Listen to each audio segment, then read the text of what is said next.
Ikawalong kabanata. Si Jesus naman ay pumunta sa bundok ng mga Olibo. Kinabukasan, maaga pa'y nagbalik siya sa templo. Lumapit sa kanya ang lahat, kaya't umupo siya at sila'y tinuruan. Dumating noon ang mga tagapagturo ng kautusan at mga Pariseo na may dalang isang babaeng nahuli sa pangangalo niya. Inihirap nila ito sa karamihan at sinabi kay Jesus, Guro, ang babaeng ito'y nahuli sa aktong pangangalo niya. Ayon sa kautusan ni Moises, dapat batuhin hanggang sa mamatay ang mga katulad niya. Ano naman ang masasabi niyo?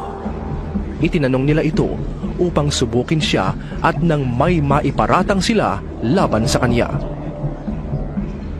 Ngunit yumuko lamang si Jesus at sumulat sa lupa sa pamamagitan ng daliri. Patuloy sila ng pagtatanong kaya't tumayo si Jesus at nagsalita. Ang sinuman sa inyo na walang kasalanan, ang siyang maunang bumato sa kanya. At muli siyang yumuko at sumulat sa lupa. Nang marinig nila iyon, sila'y isa-isang umalis, simula sa pinakamatanda. Iniwan